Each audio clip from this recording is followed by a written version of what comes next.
Assalamualaikum warahmatullahi wabarakatuh. Selamat jumpa pemirsa. Bagaimana kabar Anda hari ini? Saya doakan semoga kita semua sehat selalu dan berbahagia.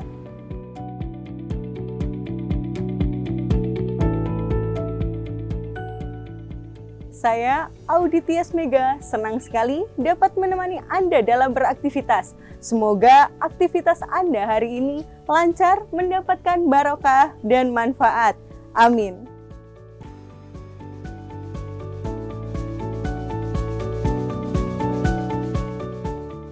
Baiklah pemirsa, Mimbar TV hari ini akan kami sajikan untuk Anda dan kami siapkan berbagai program menarik.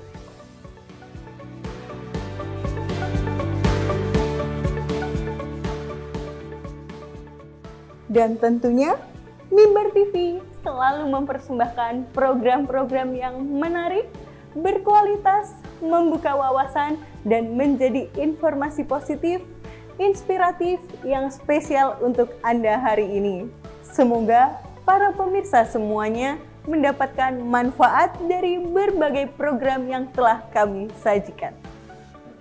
Pemirsa, dengan bangga kami persembahkan Mimbar TV hari ini. Dan selamat menyaksikan. Mimbar TV menjalin informasi selaras di hati. Wassalamualaikum warahmatullahi wabarakatuh.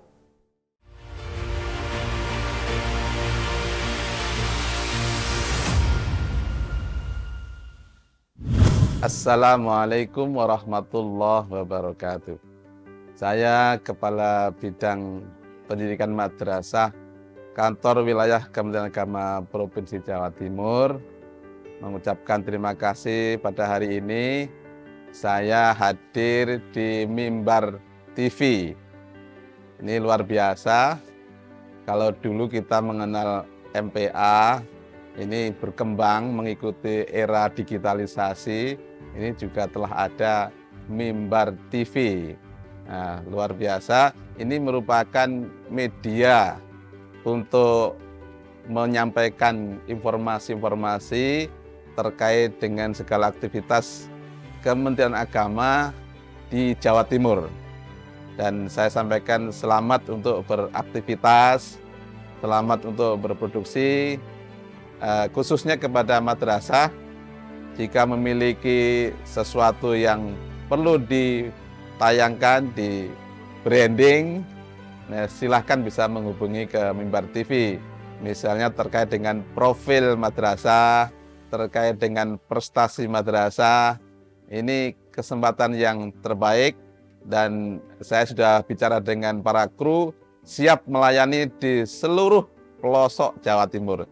Hebat Mimbar TV, selamat untuk semuanya. Terima kasih. Assalamualaikum warahmatullahi wabarakatuh.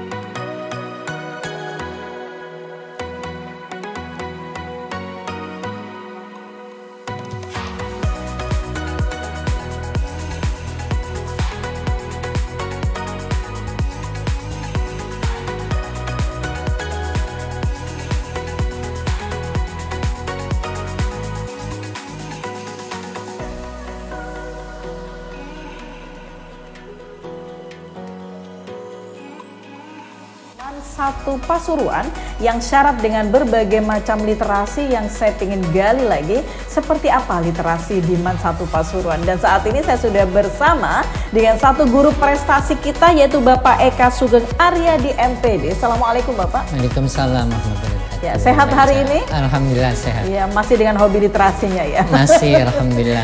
Ada tidak Pak semacam prestasi yang mungkin skala nasional atau internasional yang lain? Alhamdulillah, saya aktif di Siameo Kitab in Language. Siameo Kitab in Language itu adalah asosiasi Kementerian Pendidikan se-Asia Tenggara. Bagaimana kita menanamkan hobi itu terlebih dahulu sehingga nanti pola-pola literasi itu akan bisa terjangkau. Anak-anak menganggap saya itu cerewet banget, ini titik koma aja dikomenin gitu. Nah, karena berangkat dari situlah kualitas menulis itu dibangun. Begitu. Assalamualaikum warahmatullahi wabarakatuh. Mimbar TV hadir bersama Anda semua pemirsa yang ada di rumah. Saya Ica Asifa kembali menyapa Anda di program siar Guru Prestasi, yang saat ini saya masih berada di MAN 1 Pasuruan, yang syarat dengan berbagai macam literasi yang saya ingin gali lagi. Seperti apa literasi di MAN 1 Pasuruan? Dan saat ini saya sudah bersama dengan satu guru prestasi kita, yaitu Bapak Eka Sugeng Aryadi MPD. Assalamualaikum Bapak. Waalaikumsalam warahmatullahi wabarakatuh. Ya, sehat hari ini? Alhamdulillah sehat. Ya, masih dengan hobi literasinya ya. Masih, alhamdulillah. Ya, ketika kita bicara literasi pemirsa, akan banyak sekali apa sih sebetulnya literasi itu. Ada literasi digital, kemudian ada tulis menulis, atau mungkin ada berbagai jenis lagi literasi seperti apa yang dijadikan produk terbaru, dan ini menjadi satu prestasi dari Pak Eka Sugeng. Baik Bapak, bicara tentang literasi yang sudah Ica sampaikan tadi, ada prestasi apa saja yang Pak Sugeng bisa berikan kepada MAN 1 Pasuruan? Alhamdulillah, untuk madrasah saya tercinta ini, saya sudah, bukan sudah sih ya, dalam proses selalu memberikan prestasi yang terbaik. Antara lain, saya pernah juara 1 lomba karya tulis ilmiah populer, penyelenggaranya unit percetakan Al-Quran Bimas Islam. Wow, keren. Kemudian juara 2 Biblio Battle Kementerian Pertanian. Kemudian saya jadi writer of the month dari penyelenggara indonesiabaik.id. Kemudian beberapa kali seminar yang diadakan oleh Kementerian Agama Republik Indonesia kayak Bimas Islam gitu. Alhamdulillah sering terpilih, kayak Ikrom 1, International Conference on Moderation, itu alhamdulillah juga ikut. Kemudian guru madrasah menulis yang diadakan oleh Dirjen Pendis itu juga alhamdulillah. Kemudian yang kemarin paling akhir itu Expo Sound Training yang diselenggarakan oleh para WI ya, Wijaya Suara, itu alhamdulillah juga ikut. Lalu beberapa karya tulis saya itu alhamdulillah saya mulai 2022 itu menjadi penulis cerita anak Balai Bahasa Jawa Timur. 2022-2023, kemudian yang sekarang 2024 alhamdulillah jadi penulis cerita anak Balai Bahasa Lampung. Lampung. Wah, keren. Jadi mesti belajar, atau memang Pak Eka dari Lampung? Tidak. Terus? Saya harus berkolaborasi dengan teman di Lampung gitu. Jadi beliau yang menerjemahin ke dalam bahasa Lampung. Oh gitu. Kenapa tertarik menggunakan cerita anak dengan bahasa Lampung? Pertama karena ingin mengembangkan kemampuan menulis cerita. Kemudian juga ada kesempatan tuh Balai Bahasa kan setiap tahun di seluruh provinsi itu menyelenggarakan sayembara gitu penulis. Jadi, kemudian pas ada saudara, ada teman dari Lampung, kemudian diajak kolaborasi gitu. Oh begitu. Berarti sometimes bisa kolaborasi dengan Mimbar TV ya? Harus. Alhamdulillah juga cerpen saya beberapa kali juga nangkring di majalah Mimbar MPA. Alhamdulillah. Termasuk juga opini dan artikel juga sering gitu. Oke.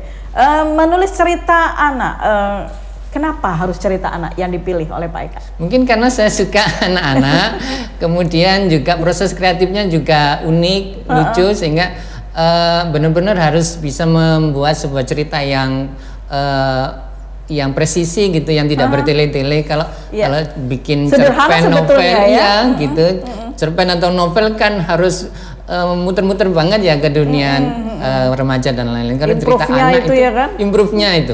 Kalau ke dunia anak-anak ya pokoknya sederhana, simpel tapi ngena gitu, itu yang paling saya suka kalau nulis cerita. Kira-kira ada pesan-pesan moral apa sih yang mau disampaikan Pak Eka di dalam cerita untuk anak itu? Karakter kali ya, akhlak gitu ya. Kayak yang terakhir cerita saya itu tentang sendok yang pintar. Kemudian kebetulan dipublikasi diterbitkan oleh Balai Bahasa Jawa Timur, jadi harus 2 bahasa, bahasa Indonesia dan bahasa Jawa. Kalau di bahasa Jawa kan menjadi sendok kang pinter gitu. Betul, pesan moralnya itu saya ingin menyampaikan bahwa anak-anak itu kalau makan harus sampai habis gitu, jangan menyisakan. Jangan menyisakan apa itu sisa nasi, sisa sayur, sisa ini lauk gitu. Jadi itu kemudian saya masukkan ke dalam buku cerita anak itu. Setebal berapa halaman itu Bapak? Tidak banyak karena sesuai dengan tipe pembaca awal harus sekitar 24 sampai 34 gitu. Iya, karena memang ini bisa dikonsumsi oleh anak-anak sendiri. Iya, begitu, bisa kan? diakses di websitenya Balai Bahasa Jawa Timur. Wah, keren. Nih, bagi teman-teman yang ada di luar sana yang kepingin cerita saya kepingin diangkat nih Mbak Eca atau ditulis sama Pak Eka. Gimana nih Pak Eka? Kira-kira ada menerima inspirasi nggak sih? Saya sangat terbuka, sangat senang berbagi ilmu dengan Bapak Ibu guru, dengan siapapun, dengan anak-anak gitu. Termasuk siswa saya juga saya motivasi, saya inspirasi untuk ikut. Ayo yang suka cerpen gitu. Barusan salah satu siswa saya yang suka nulis cerpen itu dia bisa juara 1 Nalar Fest di ITS gitu, cerpen gitu. Tapi prosesnya tidak sebentar. Karena harus benar-benar dia berjuang belajar mulai dari ejaannya, tata bahasa sampai konflik yang bagus bagaimana dan penokohannya itu banyak. Kemudian alurnya juga kan. Dulu kita ketika sekolah sih kita ada alur maju, alur mundur, ada sorot balik dan lain sebagainya. Ini nggak ada bedanya pemirsa ketika kita bikin editing video ya. Betul, cuman ketika editing video itu kan audio visual pemirsa. Tetapi karena ini adalah reading ya, jadi membaca, sehingga bagaimanakah pembaca itu untuk bisa mengikuti alur apa sih yang dimaksud pengarangnya begitu ya. Kalau nggak salah seperti itu. Baik, ini keren luar biasa. Cerita untuk anak ini kalau tidak salah sering kita jumpai di era 70 dan 80-an ya Pak Eka ya. Ini Pak Eka coba munculkan kembali di era 2024, hebat. Dan pastinya kita akan bertanya lagi sebetulnya literasi ini titik kesulitannya ada di mana. Jangan kemana-mana, sesaat lagi kami akan kembali.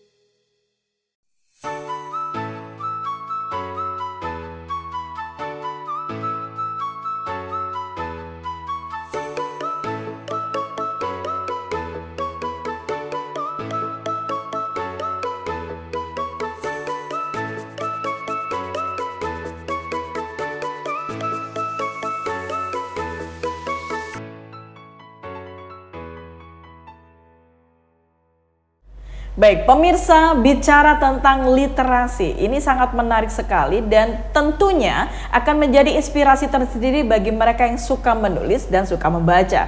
Dan saya yakin dan percaya bahwa Pak Eka basicnya apakah juga senang baca-baca begitu sebelumnya? Iya, suka. Iya. Hobinya memang harus reading bahasa. Iya. Kalau misalkan tidak begitu, bagaimana inspirasi bisa muncul? Nggak bisa. Baik, bicara tentang inspirasi, kira-kira ketika Pak Eka menemukan satu tema nih, untuk cerita anak itu berapa judul yang sudah disampaikan atau yang sudah dibikin bukunya? Kalau yang sudah resmi diterbitkan baru 4 nih. Kemudian kalau yang ditulis pribadi ya adalah 10 sampai 20 gitu. Begitu ya? Ya, yang dikoleksi untuk pribadi. Kebetulan saya juga sering nulis di Joyoboyo. Istilah bahasa Jawanya itu nguri-nguri bahasa Jawa. Jadi cerita kalau di bahasa itu cerita keseharian nggak sih itu? Iya, keseharian. Di majalah Joyoboyo kan majalah ini bahasa Jawa, itu sambil saya belajar juga bahasa Jawa lagi gitu.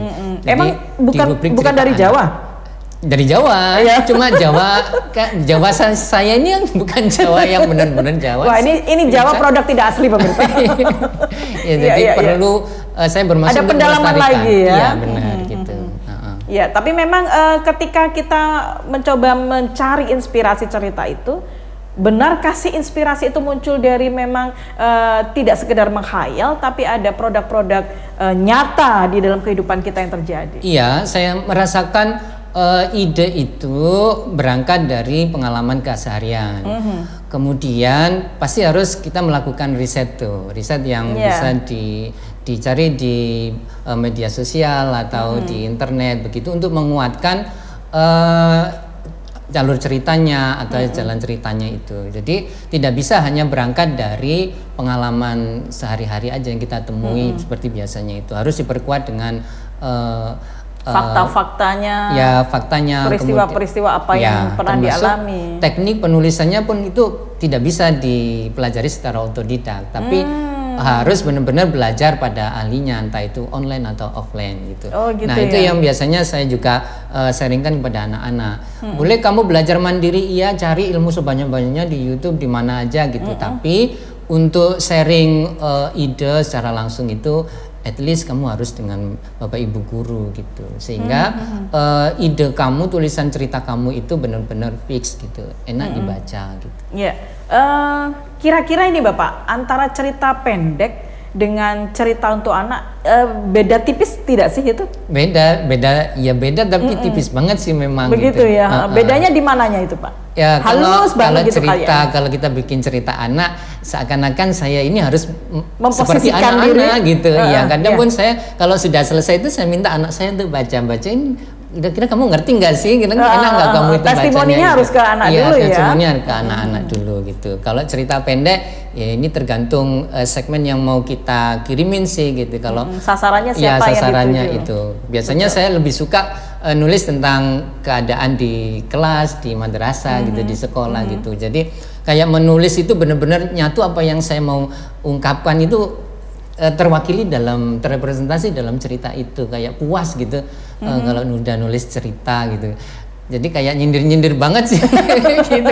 Wah, terwakili nih saya begini. Jadi cerita itu bisa mewakili apa yang ada dalam hati kita gitu. Betul, dan itu barangkali juga pola-pola pikiran yang ada di luar sana yang belum sempat tersampaikan. Ya, betul. Akhirnya masuk kepada tulisannya Pak Eka. Makanya saya sangat senang nih sekarang kemarin itu akan ada nih program sastra masuk kurikulum. Nah itu saya juga sampaikan itu, Pak, ke anak-anak. Gitu. Baik, selain cerita untuk anak, kemudian tadi sudah diterbitkan beberapa buku juga. Ada tidak Pak semacam prestasi yang mungkin skala nasional atau internasional yang lain? Alhamdulillah saya aktif di CMU Kitab in Language. CMU Kitab in Language itu adalah asosiasi Kementerian Pendidikan se-Asia Tenggara. Wow. Ya, beberapa kali sejak tahun 2019 saya bisa lolos dalam ISOFL itu seminar tahunan, seleksi artikel, kemudian menjadi presenter, menjadi moderator gitu. Dan pesertanya pun dari guru-guru di Asia Tenggara. Nah itu bagian dari prestasi internasional barangkali di kancah internasional yang sering saya ikutin sampai sekarang gitu. Berarti ada unsur broadcastingnya juga kalau gitu ya? Ya seperti yang kita lakukan sekarang itu. Jadi riset yang kita lakukan di kelas biasanya kalau Bapak Ibu guru pasti classroom action research ya, pasti PTK gitu atau best practice itu kita kita tulis dengan baik sesuai dengan prosedur ISOFL, lalu kita kompetisikan di sana. Alhamdulillah beberapa kali saya bisa lolos di ISOFL itu. Oke. Ini kalau misalkan Pak Eka lolos, waduh, ini posisi saya bisa tergantikan sebagai presenter ini. Ya, artinya karena memang di situ ada edukasi broadcasting pemirsa ya kan. Tentunya bagaimanakah seorang penulis itu bisa mempresentasikan tulisannya?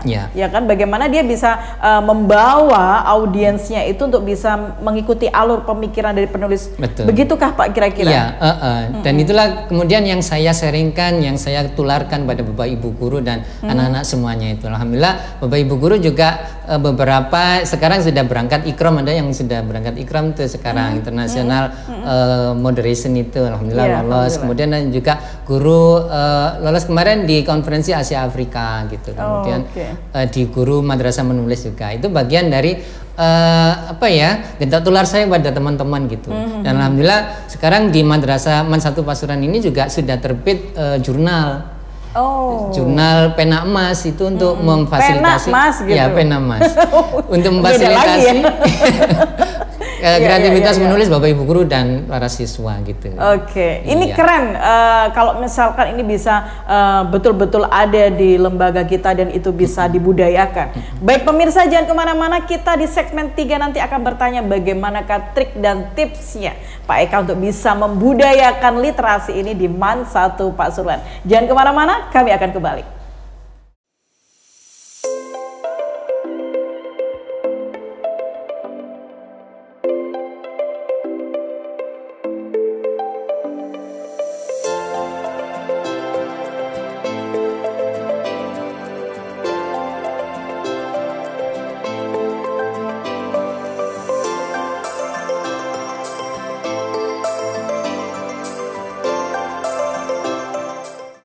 Baik, pemirsa, saya Ica Asifah masih bersama dengan Pak Eka Sugeng Arya di MPD. Baik Bapak, saat ini kita akan di segmen akhir. Ica ingin menanyakan kepada Pak Eka ini trik dan tipsnya untuk bisa mengajarkan area literasi ini kepada anak-anak, karena memang jujur tidak hanya anak-anak, bahkan kita orang dewasa pun di usia kita yang sudah senja ini tidak semua orang mau menulis. Jangankan nulis, membaca saja itu kadang aduh apa ya begitu kan. Nah, paling tidak itu kan bagaimana kita menanamkan hobi itu terlebih dahulu sehingga nanti pola-pola literasi itu akan bisa terjangkau. Bagaimana Bapak? Pertama, saya harus meyakinkan pimpinan madrasah bahwa program literasi ini harus dikuatkan melalui program madrasah juga. Tidak bisa penguatan literasi ini berangkat dari individu guru, tidak bisa, tidak kuat gitu. Tapi harus benar-benar masuk ke program madrasah secara integral gitu, komprehensif dan didukung sepenuhnya.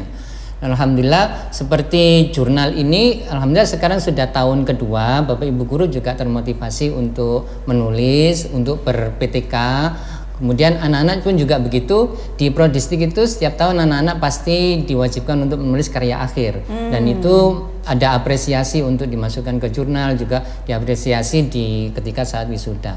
Nah, dari situ saya sendiri memang harus mengakui, harus mengawal itu dari awal menulis, proses menulis hingga akhir dari penulisan itu mau dikemanain. Fase-fasenya diikutin semua dari awal. Dan tidak bisa dilepas. Betul. Harus benar-benar penuh kesabaran, penuh ketelatenan, baik gurunya maupun siswanya. Iya. Keduanya juga harus benar-benar ditemani, karena kalau dibiarin begitu, ayo nulis gitu, kemudian kita tinggal, nggak bisa. Iya, betul. Harus benar-benar dari kata awal hingga kata akhir itu diseleksi, ditemenin sampai ejaannya benar, titik komanya itu gitu. Kadang anak-anak menganggap saya itu cerewet banget, ini titik koma aja dikomenin gitu. Nah, karena berangkat dari situlah kualitas menulis itu dibangun begitu. Kalau kita cuek saja sama titik koma, gimana dengan kontennya?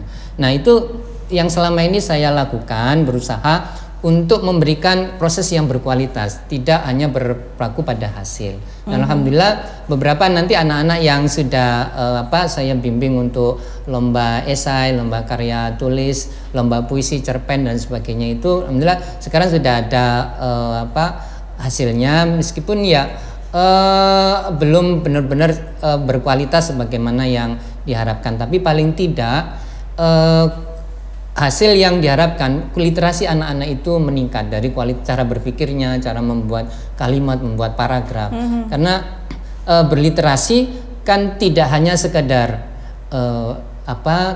rajin membaca, rajin menulis gitu, tapi bagaimana menghasilkan kualitas tulisan itu gitu. Betul. Nah, itu yang saya harap, yang saya targetkan di situ. Maka saya pun sendiri harus berkomitmen, harus ditemenin mulai dari proses, mulai dari awal ide, proses sampai hasilnya. Saya kira itu sih Mbak Ica tips. Iya, benar. Dan karena memang ketika mereka ini menulis tidak asal sebetulnya ada kode etiknya, kemudian tata bahasanya, walaupun itu mewakili isi hati, walaupun itu mewakili pikirannya, tetapi paling tidak etika menulisnya itu Bapak yang perlu ditekankan itu bener. Triknya seperti apa ketika anak-anak sudah low begitu kan, low master ini ceritanya?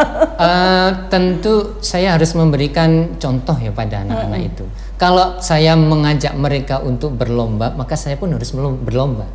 Kalau saya mengajak mereka menulis puisi, maka saya pun harus mampu menunjukkan pada mereka ini puisi saya. Kalau saya ada produk terlebih dahulu betul. Jadi teladan itu menurut saya nomor satu. Jadi kalau saya ngajak mereka menulis cerpen tapi saya nggak nulis cerpen, nah itu menurut saya tidak bisa, tidak kuat itu ajakan yang kita sampaikan pada mereka. Dan mereka juga tidak ada dasar. Iya, tidak ada dasar, tidak ada referensi, namanya anak sekarang Betul. Bisa jadi ditanyain, emang Bapak sudah menulis atau belum sih? Gitu kok ngajak-ngajak saya menulis gitu. Sama hanya ketika ada adzan, ayo sholat, ternyata Bapak Ibu nggak sholat. Maka wah, ini senjata mantan Tuhan ini. Saya kalau ada karya tulis gitu, misalkan tulisan saya dimuat di majalah MPA gitu. Langsung saya posting di IG, langsung saya posting di seperti WA. Ini anak-anak langsung gitu. Ini loh artikelku, hadirkan saya gitu. Ayo yang mau nulis gitu. Bener. Ada fee-nya loh. Bener-bener. Bisa jadi itu ada sebuah stimulus. Di MPA kan tidak harus penulisnya kita para orang tua ya kan? Tidak. Pelajar-pelajar boleh itu short atau boleh gitu. Iya, sangat gitu. Apalagi kalau penyelenggaranya misalkan kementerian yang ada di pusat itu jadinya gede-gede gitu. Alhamdulillah kemarin bimbingan saya nulis resensi. Resensi itu ada dalam pelajaran bahasa Indonesia. Kemudian saya coba praktek, ayo ikut ini ada Bank Indonesia, Perpustakaan Bank Indonesia Surabaya yang ngadain. Nah, diajarin tuh. Apakah Pak Eka pernah nulis resensi?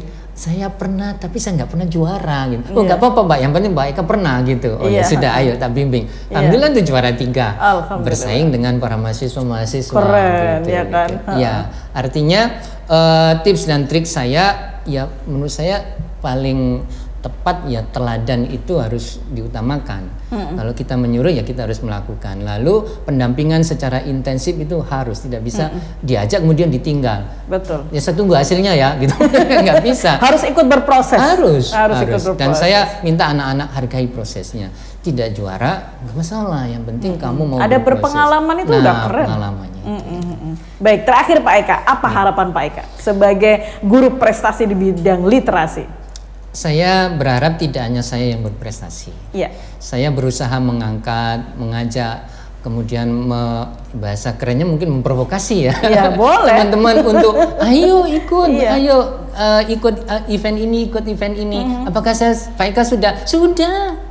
Ini buktinya. Ini buktinya berhasil. Belum. Ya, tapi sama-sama. Kalau berhasil, nah ini aku sudah berhasil gitu. Itu harapan saya. Jadi nggak hanya ke anak-anak, tapi ke Bapak Ibu guru, ya khususnya untuk membesarkan madrasah kita ya. Sebagaimana ini slogan kita menggapai prestasi kelas dunia itu. Jadi tidak hanya di level nasional tapi juga di internasional. Keren, saya luar kira biasa. itu harapan saya. Bicara tentang literasi pemirsa, ini adalah sebuah kegiatan tulis menulis yang mungkin juga menulis tentang kehidupan kita. Jangankan kita untuk menulis tentang kehidupan kita, apapun yang ada di dunia ini seyogianya kita tuliskan. Apa yang terjadi, Allah mengajarkan kita untuk menulis sejengkal demi sejengkal. Bukan untuk mengabadikan apa yang bisa kita lakukan, tetapi itu menunjukkan bahwa kita butuh bukti nyata dalam kehidupan kita, apa yang bisa kita lakukan yang terbaik untuk siapapun. Pak Eka, terima kasih. Semoga kita bisa bertemu kembali. Dan pemirsa, tetaplah bersama Bar TV. Saya Ica Sifa akan hadir bersama Anda di lain kesempatan. Assalamualaikum warahmatullahi wabarakatuh. Waalaikumsalam.